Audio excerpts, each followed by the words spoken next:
Langsung Ibu? Langsung ya? Oh. Nggak pakai mesin ya? Bismillahirrahmanirrahim. Assalamualaikum warahmatullahi wabarakatuh.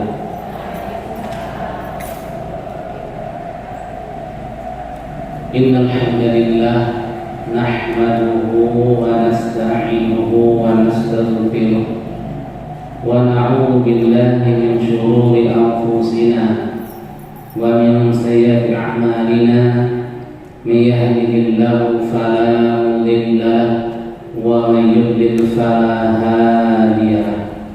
Asyhadu an la ilaha illallah wahdahu la syarika lahu wa asyhadu anna Muhammadan 'abduhu wa rasuluh sallallahu alaihi wasallam. La nabiyya wa la rasula ba'da amma ba'd. Baik ibu yang dimuliakan Allah, kembali pada sore hari ini kita bersyukur kepada Allah Subhanahu wa taala yang senantiasa melimpahkan kepada kita bersama segala nikmat-Nya, sehingga dengan nikmat-nikmat yang Allah curahkan kepada kita, alhamdulillah, ibu dan kita semua dalam kondisi sehat walafiat, dan kemudian juga dalam kondisi kita berada di atas agama Islam. Mudah-mudahan dengan nikmat ini Allah memberikan keistiqomahan kepada kita untuk senantiasa beribadah kepada-Nya. Kemudian selanjutnya selawat dan salam semoga tercurahkan kepada Nabi Muhammad sallallahu alaihi wasallam. Baik yang dimuliakan Allah, pertemuan kita kali ini sebagaimana yang sudah disebarkan oleh panitia, ada sebuah tema yang kita angkat tentang muslimah. Ketika muslimah lupa apa? Ketika muslimah lupa jati dirinya. Ya. Ini tema yang kita angkat. Temanya kelihatan menarik, ya, karena bahasanya tentang wanita ataupun muslimah. Kenapa perlu kita angkat hal ini, ibu yang dimuliakan Allah? Karena begitu banyaknya seorang wanita ataupun seorang muslimah yang melupakan jati dirinya. Sedangkan Islam itu dari dulu ketika Nabi Muhammad SAW diangkat menjadi Nabi dan Rasul 14 abad yang lalu, maka Rasul sudah mengangkat derajat seorang perempuan dari derajat yang tidak bernilai sampai derajatnya dimuliakan di hadapan manusia. Dan ketika seorang wanita muslimah kemudian dia ingat kondisi ini dan menggunakan kemampuannya untuk istiqomah di dalam itu, maka Allah akan muliakan wanita tersebut bukan hanya di depan manusia, tapi juga nanti di hadapan para makhluknya yang ada di langit ataupun di surga. Dan inilah kehebatan seorang perempuan. Tapi dengan berkembangnya waktu, ibu yang dimuliakan Allah, maka banyak seorang wanita ataupun seorang muslimah yang lebih enjoy hidupnya dengan menikmati profesi-profesi yang dia miliki, yang kadang-kadang itu merupakan kedudukan sebagai seorang wanita. Kalau kita lihat temanya itu muslimah dengan jati diri. Muslimah itu adalah sebuah kata yang mana diambil dari bahasa Arab, yang ketika disebutkan kata tersebut maka terbayang oleh kita wanita itu wanita solehah. Betul kan tidak? Ketika disebutkan muslimah maka terbayang oleh kita, oh ini yang disebutkan muslimah ini adalah wanita solehah. Ketika seorang muslim membayangkan kata muslimah di situ adalah wanita solehah, maka seharusnya wanita yang solehah ataupun muslimah yang disebutkan dalam tema kita tersebut tidak melupakan jati dirinya. Kenapa kok bisa ada di tema muslimah lupa jati dirinya? Karena banyaknya seorang muslimah yang dia itu tidak mengerti apa sih yang namanya jati diri, ya. Jati diri itu apa, Bu? Nah, iya, jati diri, ya. Seolah-olah ketika ada seorang anak kemudian dia sudah mulai beranjak dari anak kemudian menjadi remaja, mulai banyak polanya. Apa kata orang? Dia lagi mencari jati dirinya. Betul apa tidak? Iya. Anak-anak kita berkembang itu, ketika dia berkembang maka apapun polanya kita itu memaklumi. Bahkan ada anak laki-laki yang sering keluar malam di usia dia SMP ataupun SMA. Apa kata orang tuanya? Biar saja, dia kan masih berkembang, ingin mencari jati dirinya. Seorang perempuan pun juga demikian. Anak perempuan kita bergaul dengan temannya, bahkan dengan entengnya minta izin sama orang tuanya, Bu, saya tak tidur di tempat teman saya ya. Temannya laki-laki dan perempuan, ya sudahlah, berangkat ke sana. Ya, diizinkan oleh orang tuanya, dan orang tuanya beralasan dia lagi sedang mencari jati dirinya. Ingat itu yang dimuliakan Allah. Ternyata ketika kita mengatakan itu kepada anak kita, kita sebagai orang tua pun juga tidak mengerti apa sih jati diri itu. Betul tidak, Bu? Ya, sehingga tidak pahamnya kita dengan jati diri, akhirnya kita jangankan lupa, ya. Karena ketidaktahuan kita, akhirnya kita tidak pernah menyentuh itu sama sekali. Sedangkan ketika kita berbicara jati diri, Ibu, maka itu sebenarnya sudah banyak kita pahami dalam kehidupan kita yang kurang kita perhatikan. Yang pertama, Ibu, ketika kita berbicara jati diri, maka pertanyaan yang pertama adalah siapa saya? Apa, Bu? Siapa saya? Itu jati diri, Ibu. Ya. Tidak mungkin orang kenal akan dirinya kalau dia tidak tahu siapa dirinya. Tidak akan mungkin seorang muslim atau muslim laki-laki tahu akan jati dirinya kalau dia tidak kenal akan dirinya. Oleh karena itulah seorang muslimah supaya dia kenal jati dirinya, dia harus tahu saya ini siapa. Ketika muncul pertanyaan siapa saya, maka tidak terlepas itu dari sebuah kedudukan dalam kehidupan. Ya. Ketika seorang muslimah bertanya siapa saya, maka jawabannya itu kembali kepada kedudukan kita dalam kehidupan kita di dunia ini. Makanya minimal ini kita akan bahas tidak begitu panjang. Ya. Di situ ada kedudukan seorang wanita dia sebagai orang tua. Pahami saya ini sebagai orang tua. Ada juga kedudukan seorang wanita itu sebagai anak. Bagaimana dia itu memposisikan dirinya sebagai anak. Bahkan juga ada seorang wanita itu dia adalah sebagai istri. Bagaimana dia memposisikan dirinya sebagai istri. Ketika seorang wanita kemudian dia tidak tahu akan dirinya, maka tidak akan bisa menempatkan dirinya di posisi yang dia sedang berada di posisi itu. Kalau tidak bisa menempatkan, dia tidak tahu akan dirinya. Sama lah kalau saya kita mengatakan saya sebagai orang tua, ibu mengatakan saya sebagai orang tua, sebagai seorang ibu, dan kelakuan kita masih seperti anak-anak. Apakah bisa kita menjadi orang yang bisa diteladani oleh anak-anak kita? Tidak akan bisa. Dan kalau seandainya kita sebagai seorang ibu, kemudian kita tidak sadar akan diri kita sebagai seorang ibu, kemudian apapun yang kita lakukan tidak kita pedulikan, sedangkan orang yang pertama kali yang mencontoh perbuatan kita, anak kita. Bagaimana bisa kita menjadi seorang muslimah yang baik kalau kita tidak tahu akan siapa diri saya? Saya ini siapa? Dan ketika kita berbicara pertama kali kita sebagai anak misalnya, seorang perempuan sebagai anak, maka Islam sudah mengajarkan seorang anak perempuan itu luar biasa. dan dia harus dipaksa bagaimana caranya untuk mengikuti aturan Islam yang ada mulai dari kecil.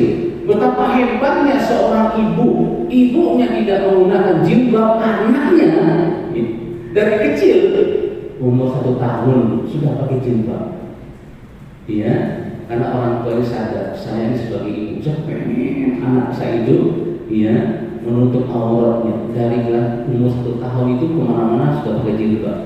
Walaupun orang tuanya belum pakai jilbab, ya, itu menunjukkan bahwa saya ada sebuah keinginan. Maka seorang anak, maka dia harus memposisikan dirinya, saya anak, seorang anak perempuan, tidak ada kata lain kecuali sami'na wa ata'na, tidak ada kalimat yang lain. Saya harus mengikuti, ya, saya harus taat dengan perintah orang tua, karena saya ada sebagai seorang anak. Dan apalagi seorang perempuan dan orang tua yang baik, kadang-kadang ketika melihat anak perempuannya menggunakan pakaian, maka pengen pakaiannya yang serba tertutup, ya, yang panjang, yang lebar. Coba bayangkan anak kita masih kecil, keluar jilbabnya lebar, kemudian pakai pakaian yang panjang, di dalamnya pakai celana panjang lagi, Bu. Kira-kira sumuh apa tidak? Halo? Ingat sumuh? Ya. Dan anaknya protes pasti, ya. Anaknya yang ketika dipasangkan pakaiannya kepadanya dan dia merasa panas, dia protes kepada orang tuanya. Tapi kalau dia sadar bahwa dirinya sebagai anak, maka tidak akan ada kalimat protes di dalam diri. Dia akan terima. Inilah permintaan dan harapan orang tua kepada saya, dan saya ini anak. Sehingga ibu sampai sekarang akan terjadi banyaknya muslimah yang lupa akan dirinya, yang lupa dia itu sebagai apa. Sehingga dia sudah belajar yang luar biasa, ibu, ilmunya masya Allah banyak, iya. Bahkan dimanapun majelis taklim yang ada dia ikut di dalamnya. Ketika dilihat orang tuanya berbeda dengan dia cara ibadahnya, ada anak yang kemudian dengan lantang berbicara kepada orang tuanya, ibu bapak keliru, ya. Ibu bapak salah. Kalau bahasa orang sekarang itu bapak ibu tidak nyunah dari dirinya. Muncullah protes, ributlah antara orang tua dengan anak. Ingat ibu, ya, sehebat apapun anak dan sebagus apapun ibadah seorang anak kepada Allah, ketika dia berdakwah kepada orang tuanya, posisikan diri kita sebagai anak. Dan Rasul sudah mengajarkan, ya, jangan sampai kalimat yang terlontar dari mulut seorang anak kemudian menyakiti perasaan orang tuanya, walaupun tujuannya baik, ya, walaupun tujuannya baik. Kita ingin mendakwahi orang tua kita, ingin orang tua kita seperti kita ibadahnya, tapi jangan kita paksa orang tua kita, ibu yang dimuliakan Allah. Silakanlah kita berdakwah, jangankan kita sebagai anak orang biasa, ya.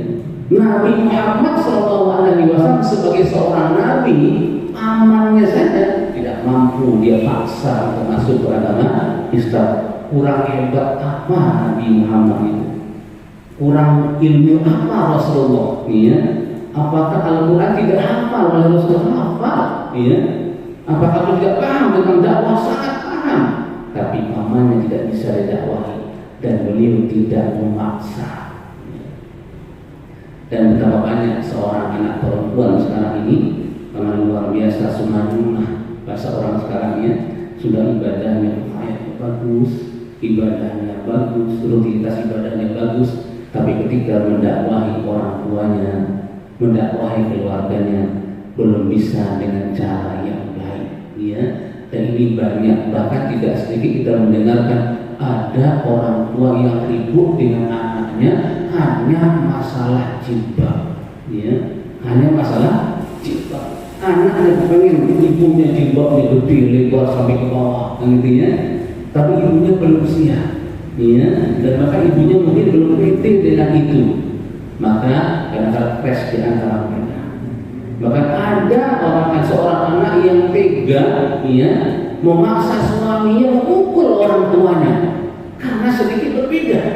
Kalau terjadi seperti ini, ibu, di mana akhlak seorang muslimahnya, ya, dia lupa dari dirinya sebagai seorang anak. Silakanlah dia berdakwah kepada orang tuanya, tapi lihat kondisi orang tuanya tidak bisa dipaksakan. Hidayah bukan di tangannya, tapi hidayah itu ada di tangan Allah Subhanahu wa Ta'ala. Silakanlah dakwah dengan ya ahsan, kata Rasulullah, ya idfa billati ya ahsan, ya tolaklah ataupun juga berdakwahlah kita dengan orang lain dengan cara yang baik, apalagi dengan keluarga kita, apalagi keluarga yang berbeda agama itu.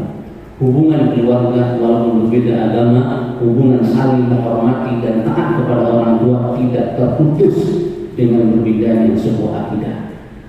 Ya, kita orang Islam, bapak ibu kita orang Muslim, taat dan patuh kepada orang tua dalam kebaikan wajib, yang tidak dibenarkan taat dan patuh apabila di dalam pemaksiatan. Itu kalau kita sebagai posisi seorang anak. Dan ini sudah mulai banyak muncul ibu, ya, wanita-wanita muslimah yang dengan pedenya punya ilmu pengetahuan agama yang sangat luas, tapi tidak menyadari posisinya sebagai anak. Tidak boleh kita mengangkat suara kita lebih tinggi dibandingkan orang tua. Ibnu Sirin, seorang ya tabi'in yang luar biasa, ilmunya masya Allah, semua orang merujuk kepadanya. Ketika berada di depan ibunya, seperti orang yang tidak punya apa-apa, ya, tunduk menundukkan wajahnya, dan dia seorang seperti anak yang tidak punya ilmu sama sekali, padahal dia menjadi rujukan dunia. Apa sebabnya? Beliau tahu di depan orang tua tidak boleh kita menampakkan kehebatan kita. Di depan orang tua kita semua hargai mereka. Di depan orang tua kita harus menghormati mereka. Walaupun orang tua kita tidak bisa baca tulis itu, orang tua kita tidak mengerti ini dan itu, orang tua kita tidak mengerti dengan kemajuan teknologi, tapi di depan orang tua kita harus menghormatinya, menghargainya. Itu barulah kita memposisikan diri kita sebagai muslimah dengan posisi kita sebagai anak. Dan inilah yang kadang-kadang kita sudah mulai lupa. Dan ini bukan hanya muslimah saja, ya, muslim itu juga terjadi. Ya, anak laki-laki pun demikian, sudah mondok sekian tahun lamanya, pulang ke rumah orang tuanya, ya, kemudian dia rendahkan orang tuanya, seolah-olah dialah yang sudah mendapat ilmu lebih hidayah yang luar biasa. Padahal itulah dalam dakwahnya. Orang tua ataupun anak keluarga yang belum siap kemudian beribadah sesuai dengan aturan Allah dan Rasul, itulah dalam dakwah kita. Bisakah kita menaklukkan mereka dengan cara yang baik? Maka ini yang dimuliakan Allah, pahami kita muslimah itu sebagai anak. Kemudian juga kita sebagai muslimah itu sebagai hamba Allah, ya. Seorang muslimah itu sebagai hamba Allah. Di dalam hamba, di dalam kedudukan sebagai hamba Allah, kita harus paham. Dalam sebuah hadis Rasulullah SAW mengatakan bahwasanya ketika Rasul bertanya kepada Mu'adz, "Ya Mu'adz, atadri ma haqqullahi 'alal 'ibad?" Wahai Mu'adz, apakah engkau tahu hak Allah ya dari seorang hamba? Kemudian Mu'adz itu menjawab, Allah wa Rasuluhu a'lam. Allah dan Rasulullah yang paling mengetahuinya. Kemudian Nabi Muhammad bersabda, an ya'buduhu wa la yusyriku bihi syai'an. Jadi hak Allah itu adalah engkau menyembahnya dan janganlah engkau memperserikatkannya. Itu paling dasar. Apa maksudnya? Seorang perempuan ketika dia itu hidup dalam rumah tangganya atau hidup dalam dunia ini, dia harus mengetahui bahwa dia seorang hamba Allah. Jangan sampai dia beribadah kepada Allah, dia serahkan ibadahnya kepada yang lain. Berapa banyak ya para muslimah yang sudah mulai antusias mengaji. Ada satu niat yang keliru. Apa niatnya? Saya kepengen dapat jodoh. Ya. Saya kepengen dapat jodoh. Ya. Pengajian sana bagus, ikut ke sana. Ya. Kenapa ikut pengajian ke sana? Di sana itu mudah-mudahan dapat jodoh yang baik dan lebih. Ya. Apabila sudah ada niat yang seperti ini, berarti dia sebagai hamba Allah yang taat kepada Allah, ada sebuah niat yang keliru di dalamnya. Ketika kita beribadah diperuntukkan kepada selain Allah, itu ada satu tauhid yang tidak dia lakukan. Tauhid apa namanya? Tauhid uluhiyah. Tauhid apa Bu? Tauhid uluhiyah. Tauhid uluhiyah itu adalah mengesahkan Allah dengan perbuatan seorang hamba. Apapun yang kita lakukan ibadah kepada Allah, dia lakukan karena dan untuk Allah Subhanahu wa taala. Lakukan karena dan untuk Allah Subhanahu wa taala. Dan itulah haknya Allah. Dan ibadahnya kepada Allah jangan sampai kita memperserikatkan Allah dengan apapun. Ya. Contoh, kalau seorang wanita itu nanti sebagai seorang istri, ya, dalam hadisnya dikatakan bahwasanya ketika memilih jodoh itu ada kriterianya. Lihatlah dari sisi fisiknya, ya, gagah ataupun cantiknya. Kemudian lihatlah dari nasabnya bagus apa tidak. Lihatlah dari hartanya, banyak apa tidak. Maka yang keempat apa kata Rasulullah? Lihatlah agamanya. Falqar bidatin, cukuplah kamu memilih jodohmu, ya pasanganmu, dengan memilih yang terakhir dasarnya adalah agamanya. Ketika seorang laki-laki atau perempuan kemudian mencari pasangannya, kemudian dia memilih pasangannya itu apabila fondasi dasarnya adalah agama, maka dia tidak akan melihat yang lain. Makanya Rasulullah mengatakan, jangan coba-coba seorang wanita dilamar oleh seorang laki-laki yang datang ke rumahnya, dan yang datang itu adalah laki-laki yang soleh dan takwa kepada Allah. Dari penampilannya dilihat dia laki-laki yang baik, jangan coba ditolak lamarannya hanya karena belum punya pekerjaan, ya, atau hanya belum karena belum jelas gajinya berapa per bulan. Apabila ada orang tua yang punya anak perempuan menolak lamaran seorang laki-laki yang belum jelas dari sisi dunianya pada laki-laki itu baik, ini musibah yang sangat besar. Musibah yang sangat besar. Apa musibahnya? Dicemaskan nanti untuk mencari, ya, orang yang melamar yang kedua itu butuh waktu yang panjang sekali, ya. Dan kalau seandainya ada orang yang seorang perempuan sekarang mengalami hal yang serupa, belum menemukan jodoh yang tepat baginya, ingat-ingat kembali dulu pernah nggak ada orang yang datang ke rumahnya yang dia orang yang soleh, sempat dia tolak. Itu mungkin sebabnya Allah belum memberikan, ya, jodoh yang tepat kepadanya.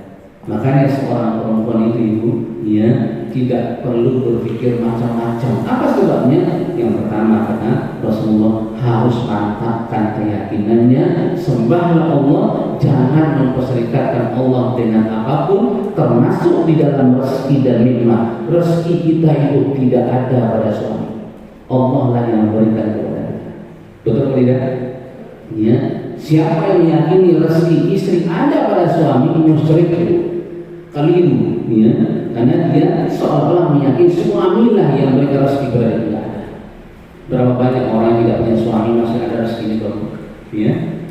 Betapa banyak orang yang dia itu mungkin baru nikah, kemudian suaminya meninggalkannya, masih ada rezekinya. Karena rezeki itu ada di tangan Allah. Semua manusia itu sudah Allah tentukan rezekinya masing-masing. Walaupun ya namanya manusia, kok pengen pasangan itu yang gagah, yang kaya, gitu ya. Ya, pokoknya semuanya lah yang terbaik. Kepengennya yang paling soleh, ya. Kalau demikian itu, Bu, jadi rebutan pasti. Betul kan tidak? Jadi rebutan. Ya, oleh karena itulah, ya, jangan kita itu sebagai wanita lupa, saya ini sebagai hamba Allah. Maka ketika saya sebagai hamba Allah, tugas saya adalah ibadah. Dan tidak ada Islam mengajarkan seorang perempuan kemudian mencari rezeki, mencari jodohnya, kemudian dia lebih banyak di luar, tidak ada. Perempuan itu fitrahnya ada di rumah, perbanyaklah ketaatan dia kepada Allah, maka Allah akan mudahkan jalan bagi seorang wanita tersebut. Ada contohnya di zaman-zaman sebelum kita. Oleh karena itulah ibu yang dimuliakan Allah, kita sebagai hamba Allah, yakni saya harus taat kepada Allah. Tidak usah cemas, ya. Ilmu dicari, ilmu yang kita miliki diamalkan. Maka insya Allah mudah-mudahan Allah akan mudahkan jalan untuk kita. Ini kalau seandainya kita sebagai seorang wanita muslimah, sebagai hamba Allah. Bagaimana kalau seandainya kita seorang wanita sebagai istri sekaligus juga sebagai ibu? Nah ini yang sudah mulai hilang sekarang, ya. Banyak seorang istri dan seorang ibu itu yang hilang jati dirinya, yang lupa saya ini sebagai istri dan sebagai ibu. Coba lihat ketika kita duduk dengan anak-anak kita, siapa yang duduk di dekat anak-anaknya yang tidak megang HP? Aceh, boleh nggak sih? Dia duduk anaknya di sampingnya, tapi ibunya tidak megang HP. Ada apa tidak? Iya, mungkin ya anaknya sepupu-sepupu kali itu bukan anak lagi, udah cucu mungkin Bu ya. Iya, ini maksudnya anak ini Bu. Iya. Di zaman sekarang seorang istri dan seorang ibu ketika duduk dengan anaknya, HP-nya dia pegang. Ya, betul apa tidak? Ya, anaknya bukannya ya sih balas apa aja gitu ya. Dan itu terjadi. Apakah ini dikatakan seorang ibu? Apakah ini dikatakan seorang istri? Tidak. Ya. Ketika seorang istri berada dekat suaminya, meletakkan HP-nya. Ini teori ya. Teori itu ya. Iya. Idealnya demikian, tapi sulit kita mengamalkannya, Masya Allah. Di dunia, di zaman kita sekarang ini. Itulah makanya kita angkat judul bahwasanya perempuan muslimah itu hilang jati dirinya dan lupa dia sebagai apa dalam rumah tangganya. Apabila dia sebagai istri ada suaminya, maka hadirkan dirinya untuk suaminya.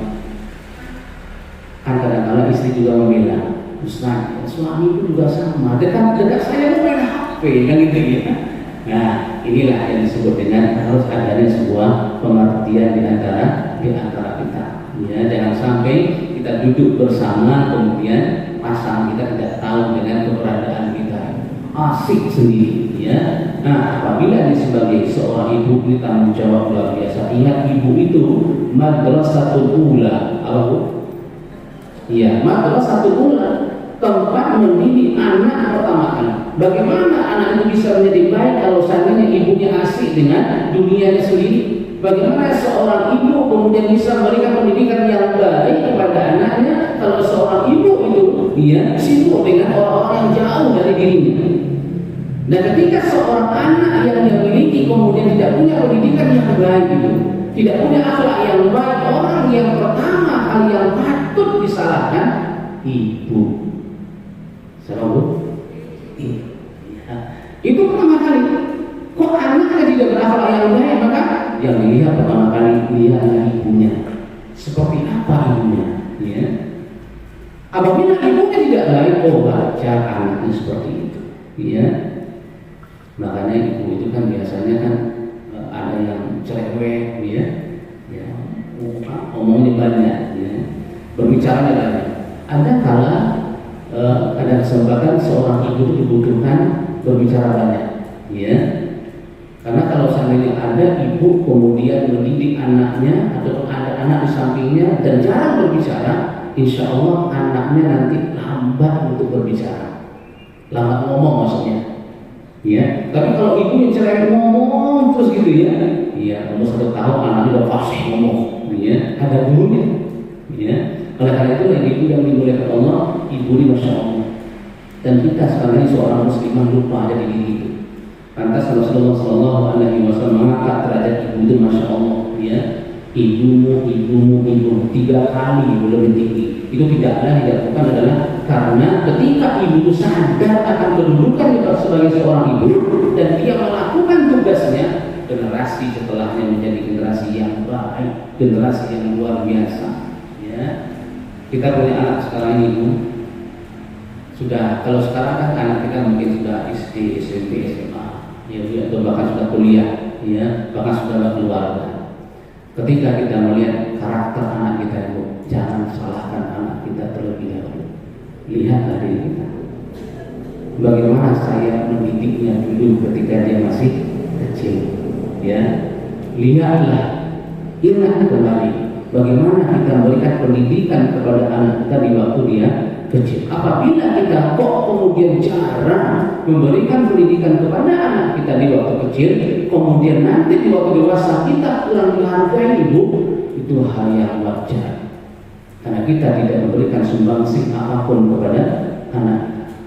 Coba bayangkan sekarang anak kita itu punya kerepotan yang luar biasa belajar. Jangankan SMP, SMA, anak SD saja, ya belajarnya tematik, bukunya tebal, ya satu semester bisa tiga jilid di bukunya.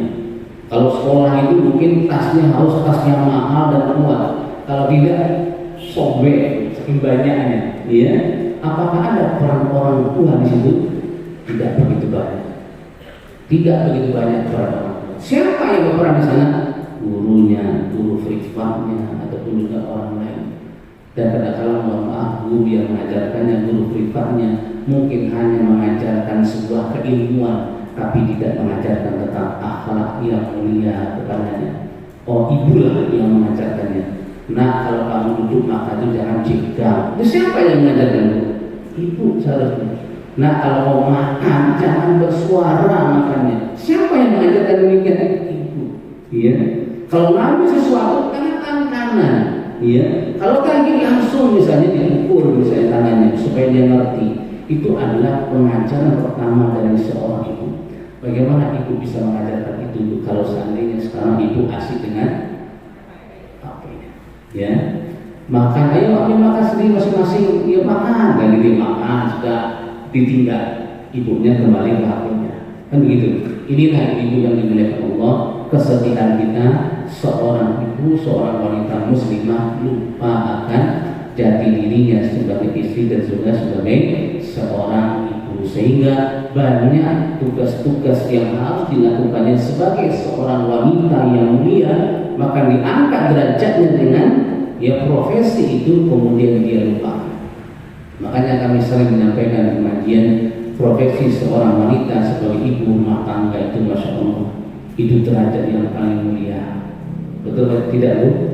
Ya, seorang ibu profesinya sebagai wanita yang ada dalam rumah tangga, sebagai ibu rumah tangga jangan minder. Ketika mengisi formulir anak kita, ibunya profesinya ibu rumah tangga, di KTP-nya dilihat ibu rumah tangga. Oh, masya Allah, berapa banyak seorang dokter yang dia tidak menggunakan gelarnya di pekerjaannya, tapi dia itu asik dengan dunia rumah tangganya, karena dia mencari pendidikan yang sangat tinggi, dia peruntukkan untuk keluarganya. Ada seorang ibu bertanya, ya, saya sudah mengolah anak ini tinggi, ya, memuliakan dia. Kemudian, ya, anak tersebut tidak bekerja sama sekali, ada rasa kecewa dalam diri. Berarti orang tua yang tidak mengerti tujuan untuk menyekolahkan anaknya. Ingat ibu, kita untuk memberikan pendidikan kepada anak kita bukan untuk bekerja, ya. Dan kita hidup di dunia ini bukan untuk bekerja. Untuk apa Bu?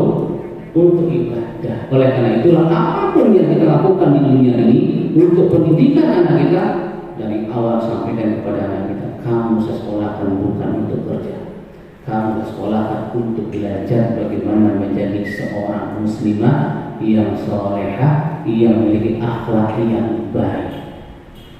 Tapi ingat ibu, kadang-kadang kan tidak juga bisa disalahkan ibunya, betul ya? Ibu sudah mati-matian, sudah berjuang luar biasa, perannya sudah dilaksanakan, tapi ada anak yang tidak melaksanakannya. Itulah ujian namanya. Apa namanya Bu? Ujian. Nilai pahalanya sangat tinggi, dan itu tidak sedikit contoh yang diberikan oleh Allah Subhanahu wa Ta'ala.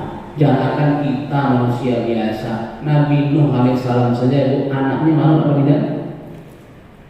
Halo? Gak malu anak Nabi Nuh alaihissalam, ya, seorang nabi punya anak tidak mengikuti bapaknya, ya, dan kurang apa Nabi Nuh alaihissalam? Oleh umurnya sangat panjang dan bahkan utusan Allah Subhanahu wa Ta'ala. Oleh karena itulah ibu yang dimuliakan Allah, mari sama-sama kita itu menyadari siapa saya, ya. Jadi kalau ingin kita bertanya tentang jati diri, maka pertanyaan yang pertama yang kita munculkan, siapa saya? Itu harus kita munculkan dan kondisikan diri kita bahwasanya kita itu dia adalah ya di posisi kita masing-masing. Laksanakanlah tugas kita sesuai dengan posisi kita masing-masing. Kemudian ibu yang dimuliakan Allah, di dalam melengkapi ini, melengkapi penjelasan yang pertama, ada hadis Rasulullah Shallallahu Alaihi Wasallam, yang mana hadis ini hadis riwayat Imam Ahmad dan Imam Bukhari. Apa kata Rasulullah Shallallahu Alaihi Wasallam? Ini dari Abu Hurairah radhiyallahu anhu, qala sami'tu Rasulullah Shallallahu Alaihi Wasallam yaqul, saya mendengarkan dari Nabi Muhammad Shallallahu Alaihi Wasallam, nisa'u Quraisyin khairu nisa'in. Ya, perempuan Quraisy itu adalah perempuan yang terbaik. Ya, ini Rasul yang menyampaikan ya. Saya ulangi, perempuan yang terbaik di dunia itu adalah perempuan Quraisy, baik dari fisiknya ataupun juga dari ya yang lainnya. Rasul menyatakan ini yang terbaik. Makanya dikatakan ya perempuan Quraisy itu adalah perempuan yang sangat kuat-kuatnya, di usia 60 tahun itu masih bisa melahirkan keturunan. Kalau dibandingkan perempuan Indonesia ini pasti kalah. Ya. Ya. Kalau kita 60 tahun masih bisa melahirkan, Ibu? Hah? Nanti berapa? 40 sudah tak kuat ya bagi seorang perempuan ya. Nah, orang Quraisy, wanita Quraisy kata Rasulullah, ini merupakan sebuah keutamaan yang lebih kuat dibandingkan perempuan yang lain. Bahkan juga Rasulullah Shallallahu Alaihi Wasallam mengatakan, Raqibnal iblah, ya, dan perempuan-perempuan tersebut, ya, bahkan juga perempuan Quraisy, ya, diajarkan untuk mengendarai onta. Jadi perempuan itu memang diharapkan juga bisa mengendarai onta. Itu di zaman Rasul ya. Kalau sekarang onta itu mungkin sudah berubah ya. Mungkin dengan kendaraan mobil gitu ya. Ya. Ini bagi yang memiliki. Ya. Bagi yang tidak memiliki, maka apa kendaraan yang dia miliki, maka dia kendarailah sebagai bentuk nikmat dari Allah, dan juga bentuk bahwasanya perempuan itu tidak ada ketergantungan dengan manusia. Ya. Karena kalau saling ada ketergantungan kepada manusia ini, ya, membuat kita tidak begitu bebas, tidak bisa pakai sepeda, tidak bisa pakai motor kemana-mana diantar, gitu ya. Akhirnya ada keterbatasan. Kecuali memang dalam kondisi sepuh itu lain cerita, ya. Nah, yang terakhir, ini yang terakhir yang kita garis bawahi.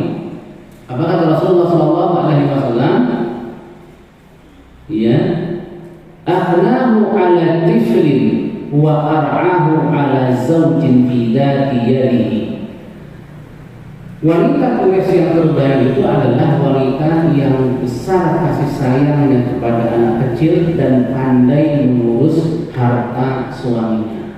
Ya, walaupun suaminya itu ada suami yang memiliki harta yang sangat sedikit, miskin. Apa maksudnya itu?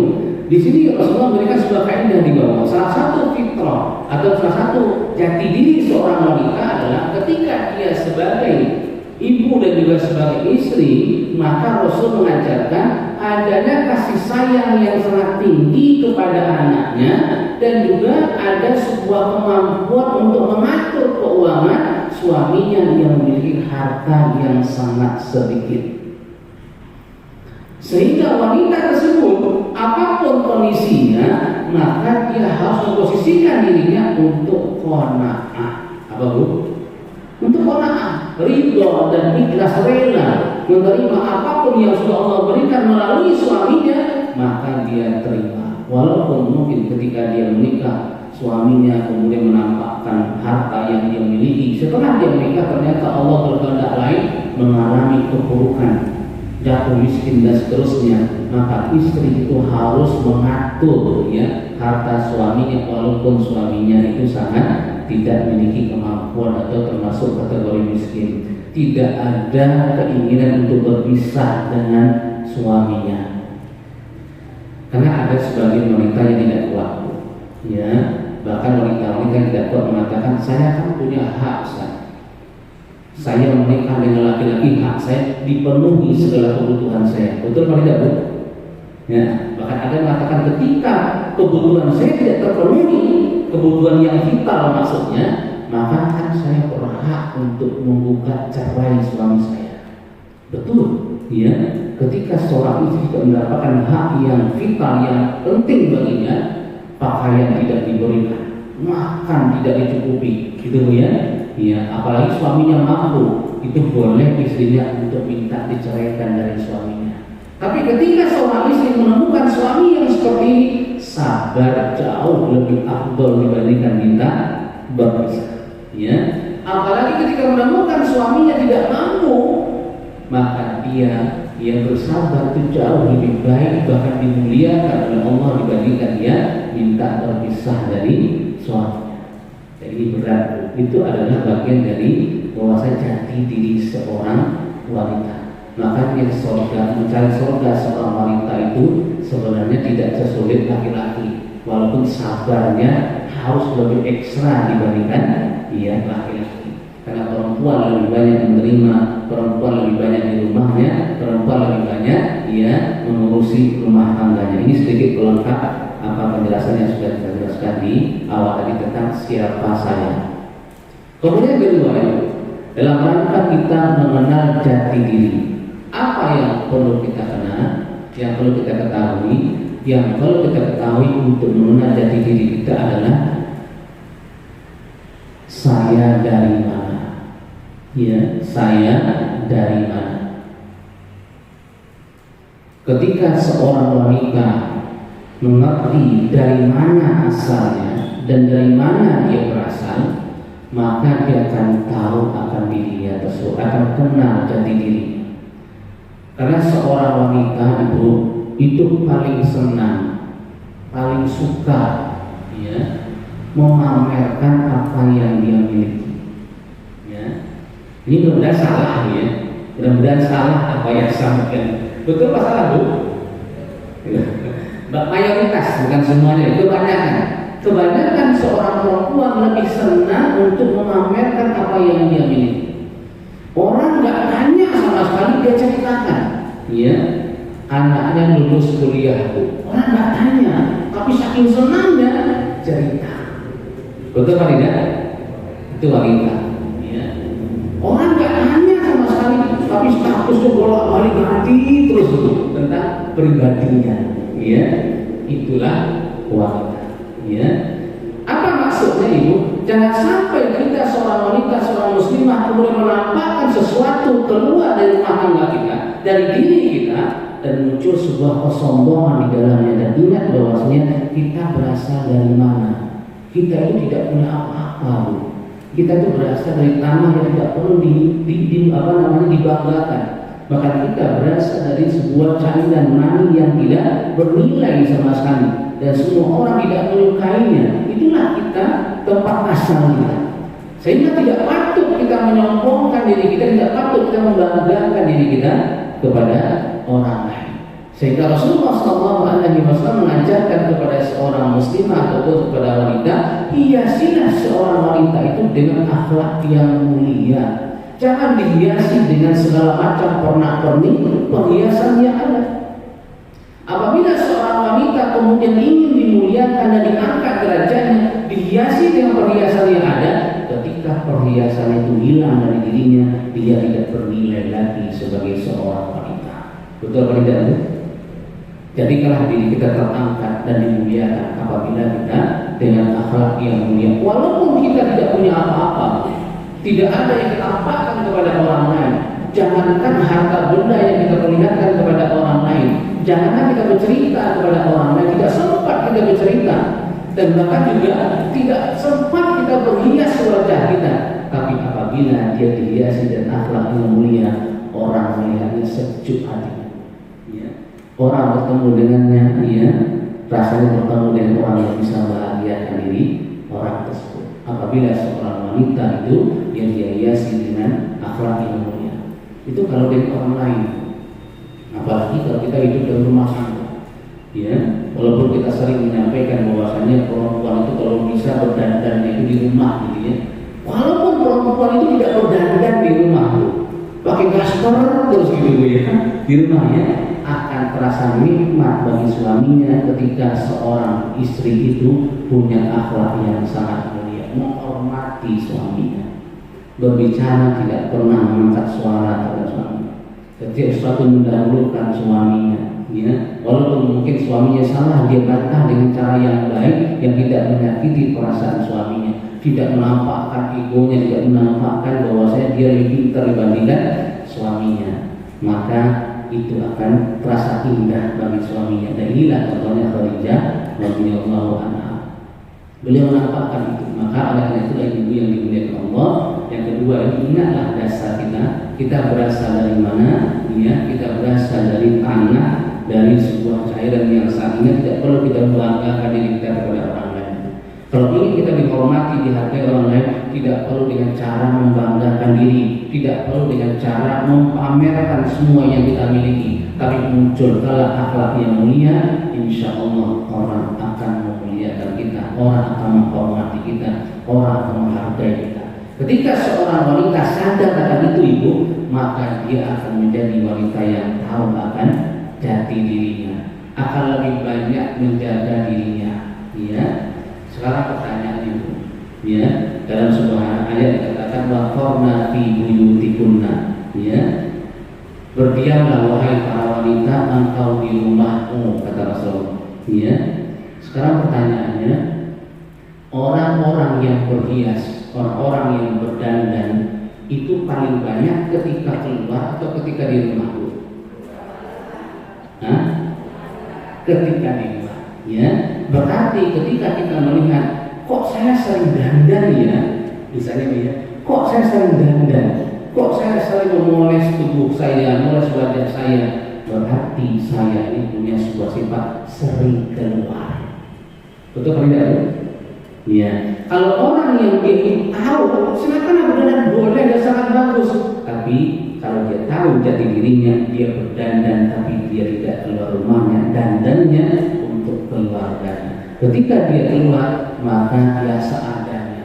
Yang biasanya di rumah bedaknya misalnya mungkin 2 polesan gitu ya, keluar mungkin setengah polesan. Ya, lebih kurang. Jangan dibalik.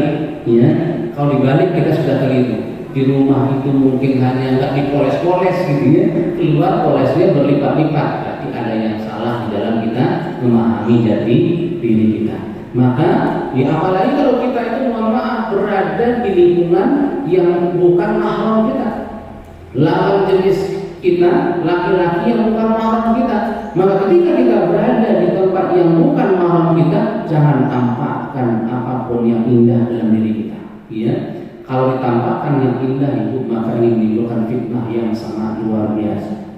Oleh karena itulah ketika seorang perempuan dia keluar rumahnya, maka fitnah itu akan muncul. Dan ingat ibu, syaitan itu akan menghiasi wanita. Betul tidak? Iya, wanita ketika dia keluar rumahnya, maka syaitan itu sudah ada di atas kepalanya. Ketika dia menghadap ke laki-laki, maka bagian depannya ini pun sudah dihiasi oleh syaitan. Ketika dia membelakangi laki-laki, maka bagian belakangnya dihiasi oleh syaitan. Maka ketika laki-laki melihat perempuan mau dari depan atau ke belakang, lari. Betul apa tidak? Iya. Apa sebabnya? Itu bukan karena cantik, tidak cantik, itu karena syaitan yang menghiasi. Semakin sering wanita itu berjumpa dengan laki-laki, semakin sering pula syaitan itu menghiasi diri seorang wanita. Makanya kadang-kala wanita itu menjadi pusat perhatian, dan kadang-kala wanita pun juga merasa sering diperhatikan orang itu betul. Ya, karena wanita ketika keluar tidak ada yang tidak memperhatikannya, pasti ada yang memperhatikannya. Oleh karena itulah ini yang dimuliakan Allah, keluarlah kita dengan cara dan penampilan tidak membuat orang perhatian dengan kita. Ada dua perbuatan yang orang akan perhatian dengan kita. Pertama adalah berhias dengan sangat indah. Yang kedua, orang akan perhatian kepada kita tidak berhias sampai menjadi orang yang paling jelek. Maka dua orang akan jadi perhatian. Maka supaya kita tidak menjadi perhatian orang lain, dandanlah kita standar saja seperti orang biasa. Ya, tidak perlu kita berdandan lebih dan juga jangan dikurangi. Orang gila boleh diperhatikan atau tidak? Boleh perhatian, ya. Apa sebab walaupun dandannya seperti itu, ya.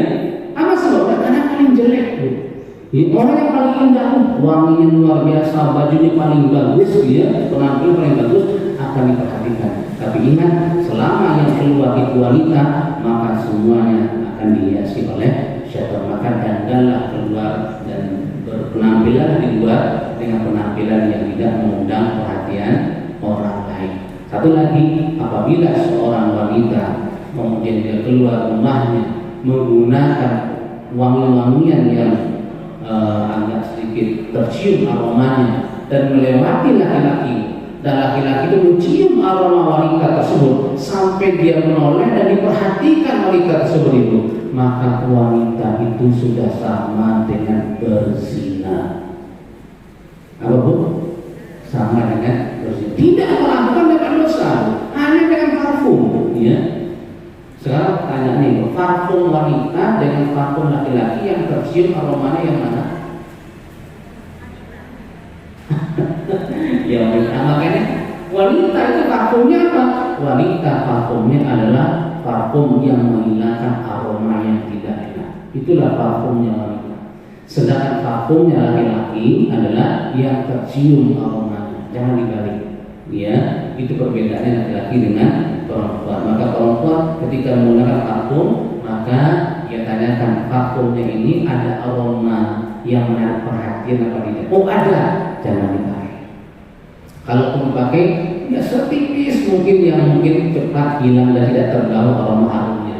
Karena kalau wanita, ya kemudian memakai wangi-wangi itu melewati seorang laki-laki, maka walaupun laki-laki itu tidak melihat wajah perempuan tersebut, aromanya dia ingat. Betul atau tidak?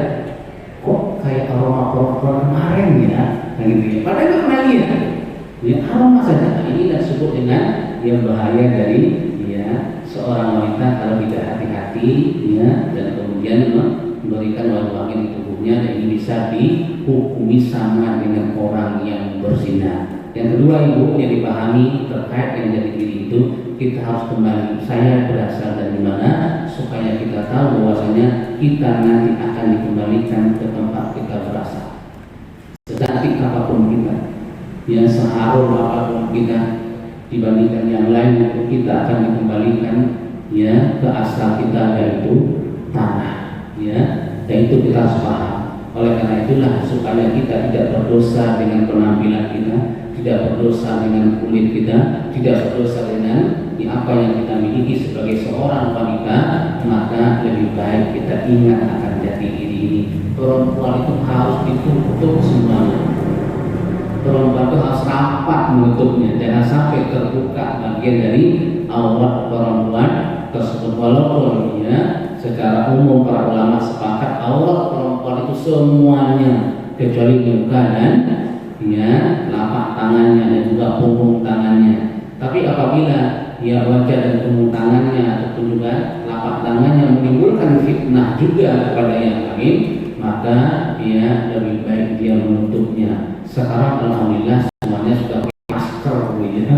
Semua menutup secara otomatis lah ya. Tapi ingat ibu yang dimuliakan ini perlu dijaga ya. Selama kita itu memang tidak menimbulkan fitnah dari wajah dan tangan kita, ya silakan. Ya, tapi kalau menimbulkan fitnah, maka kita harus waspada, karena ini akan dosanya kembali kepada kita. Coba bayangkan berapa orang yang melihat kita, berapa orang yang berdosa karena kita, maka dosanya akan mengalir kepada kita. Ya. Oleh karena itulah kami sering menyampaikan di kajian-kajian yang ada, jangan sampai seorang wanita suka memajang fotonya di dalam media sosial. Ya. Jangan coba-coba memajang foto wanita di dalam media sosial. Ini sangat berbahaya. Ini dosa yang akan selalu mengalir kepadanya, karena yang melihatnya adalah orang yang bukan mahramnya. Kalau ingin kita mengabadikan fisik kita, wajah kita, silakan untuk pribadi kita. Foto masuk HP kita tidak usah kita upload ke yang lain. Ya, karena hidup kita di dunia ini itu adalah untuk beribadah kepada Allah Subhanahu wa taala. Yang terakhir itu, jati diri. Ya, jati diri seorang muslimah itu, kalau dia ingin tahu tentang jati dirinya, adalah dia mengerti tujuan hidupnya. Ini tiga ini yang harus dia pahami. Pertama adalah dia tahu siapa dirinya dan kedudukannya. Yang kedua, dari mana dia berasal. Kemudian yang ketiga adalah dia harus tahu tujuan hidupnya. Makanya ibu yang dimuliakan Allah, Jangan kita berbicara tentang organisasi saja. Jangan kita berbicara tentang sebuah perusahaan tempat kita bekerja saja. Hidup kita ini sebuah organisasi. Hidup kita ini sebuah sebuah waktu atau sebuah kesempatan yang bisa kita olah menjadi apa tujuannya. Sehingga ketika seorang manusia hidup itu, maka pikirkanlah apa yang namanya visinya, apa namanya misinya, visinya, dan apa misinya. Kalau dalam organisasi ada visi, ada misi. Kalau visi itu ada sesuatu yang akan kita tuju. Apa yang kita tuju? Saya hidup ini berumah tangga si A dengan si B, dan saya hidup di dunia ini, saya nanti kepengen seperti ini. Itu namanya visi. Ya, menjadikan diri saya muslimah yang muttaqin, yang bertakwa taat kepada suami dan masuk surga. Itu namanya visi. Ya, tujuan hidup kita. Nah, selama ini yang terjadi adalah seorang wanita tersebut, seorang muslimah tidak punya visi, tidak punya tujuan ke depan. Sehingga ketika dia hidup mau menjalani kehidupannya, yang penting saya bisa makan, yang penting saya punya suami, yang penting punya anak, ya, kebutuhan keseharian tercukupi sudah, itu sudah surga dunia, gitu ya. Padahal tujuan kita bukan hanya di dunia, punya sebuah visi ke depan, yaitu tujuan kita yang jauh surga Allah. Itulah yang saya harapkan. Sehingga kalau seorang muslimah punya tujuan ini, Bu, ya, masya Allah, rumah tangga itu akan berhasil. Jangan jangan dikira rumah tangga itu berhasil hanya karena suami, belum tentu. Berapa banyak rumah tangga yang hancur karena tidak punya istri, ya, istri tidak ada, anak-anaknya, ya, karena mungkin meninggal dan diurusi sendiri nggak bisa. Tapi dengan adanya suami, dengan adanya istri-istrinya yang sebagai kontrolnya, yang mengaturnya, sehingga apapun yang akan dijalani di kehidupannya, maka dia yang mengatur, ya suaminya yang memutuskannya. Oh, masya Allah, akan terbentuklah rumah tangga yang luar biasa. Istri memposisikan dirinya sebagai dan dia tahu jati dirinya. Ini tujuan hidup saya. Sehingga apapun yang dia lakukan, suami saya harus seperti ini, harus seperti ini. Ketika dia makan harus, maka harus ada program-program bagaimana cara saya untuk bisa suami saya bisa seperti ini. Saya punya anak harus seperti ini. Sehingga istri punya cara memikirkan bagaimana caranya anak saya bisa seperti ini. Ya, jangan hanya sebatas kita sudah melahirkan anak sudah usia sekolah, tak cari sekolah mana yang paling baik, ya tak sekolahkan ke sana. Ya, habis itu lepas, nggak pernah kita kontrol sama sekali, nggak pernah kita berusaha untuk ikut andil di dalamnya. Berarti kita sebagai wanita yang lupa jati diri kita, ya, karena kita punya sebuah tujuan, ya, tujuan kita itu adalah surga. Bahkan kita berharap, ya Allah, kumpulkanlah kami satu keluarga di dalam surga. Saya dengan suami berkumpul, dengan anak berkumpul, ya. Anak pun juga demikian, karena tidak ada kenikmatan yang paling tinggi setelah kita melihat wajah Allah, ya. Tidak ada nikmat yang paling tinggi di dalam surga setelah kita melihat wajah Allah, kecuali kita hidup bersama dengan keluarga kita di dalam surga, ya. Walaupun mohon maaf, nanti kita akan diberikan pilihan. Kalau seorang istri, ya, dan suaminya masuk surga, nanti akan diberi pilihan. Suami pun juga diberi pilihan. Kamu mau tinggal bersama bidadari atau sama istrimu yang dulu di dunia? Ditanyakan, ya. Kalau suaminya melihat aku kepengen dengan bidadari lah, apakah nangis istrinya? Kecewa istrinya? Tidak. Allah menyiapkan juga pasangan bagi istrinya, pasangan yang baru.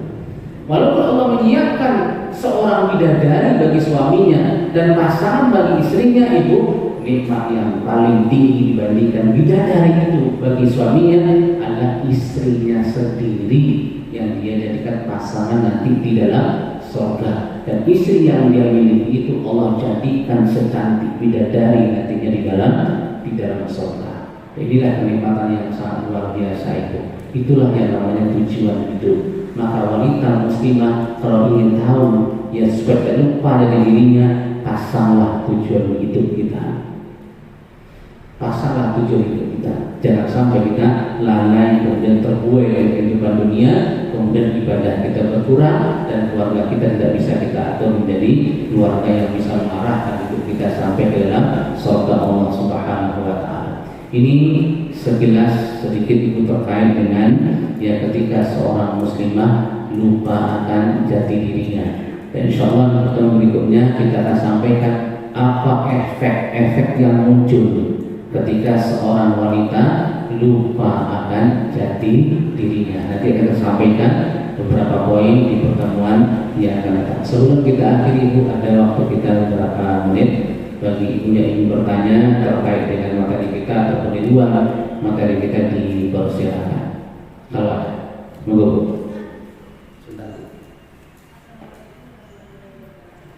Assalamualaikum warahmatullahi wabarakatuh.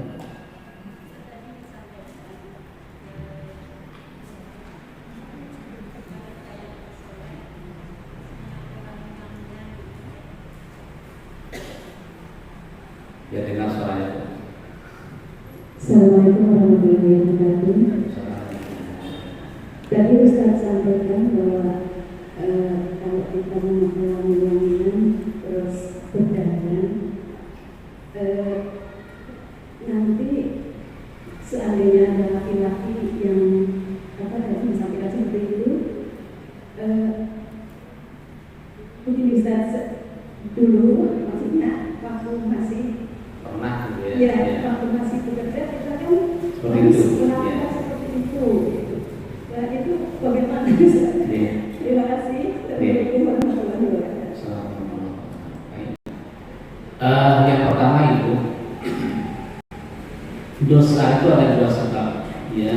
Sebab pertama, seorang manusia itu berdosa karena ketidaktahuannya, ya, karena ketidaktahuan. Yang kedua adalah seorang muslim atau manusia berdosa itu karena memang mengingkarinya, ya. Ketika ada dua sebab dosa ini, pertama karena ketidaktahuannya. Apabila ada orang yang berdosa karena tidak tahu, maka Allah itu ma'fu, Allah mengampuni dosanya sampai ilmu datang kepadanya, sampai pengetahuan datang kepadanya. Sama dengan kita tidak sholat, tapi tidak sholatnya karena tidak tahu, ya. Ketika kita tahu, maka kita harus melaksanakannya, ya. Itu yang pertama. Dan yang kedua adalah kita berdosa itu kita tahu tapi menganggap itu suatu hal yang biasa kita melakukan. Nah, inilah mungkin kita tahu dulu bahwasanya berdandan, memakai wangi-wangian, kemudian yaitu dosa, bahkan sampai dihukumi sampai berzina, tetap kita lakukan dulu itu. Sekarang baru kita sadar. Itu bagaimana? Ya, inilah disebut dengan taubat, ya. Bagi kita yang dulu sudah tahu, tapi kok kita melanggar, maka sekaranglah kita bertobat. Ketika kita bertobat, taubatan nasuha, mohon ampunlah kepada Allah dan berjanjilah tidak mengulanginya lagi. Mudah-mudahan Allah mengampuni dosa tersebut dan perbanyaklah amal kebaikan untuk menutup kesalahan-kesalahan sebelumnya. Kalau misalnya kita melakukan dulu karena tidak tahu itu dan baru sekarang kita baru tahu, maka tidak usah dipikirkan, ya. Itu masa lalu, ya. Masa lalu kita, sehingga kita berdoa dan sampai kita terulang lagi. Begitu, ya.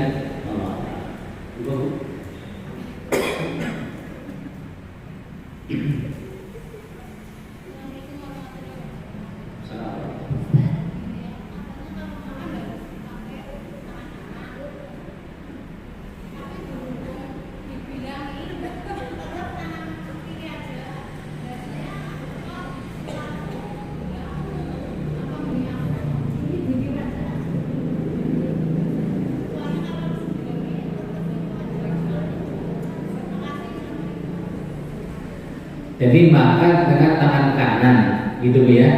Makan dengan tangan kanan. Kemudian ada makan dengan tangan kiri saja, gitu ya. Pertanyaannya,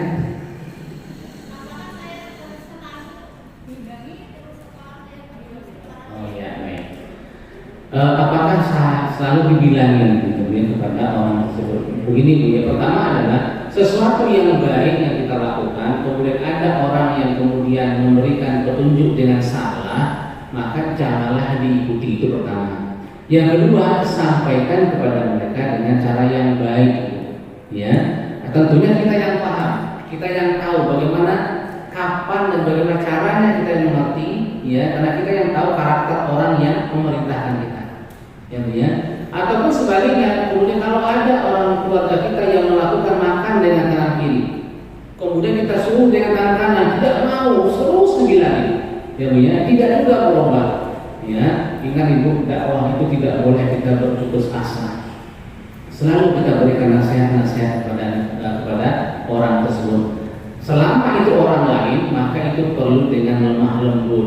Kepada keluarga kita juga perlu lemah lembut, tapi boleh ada satu saat kita dengan keluarga sedikit agak keras, Bu.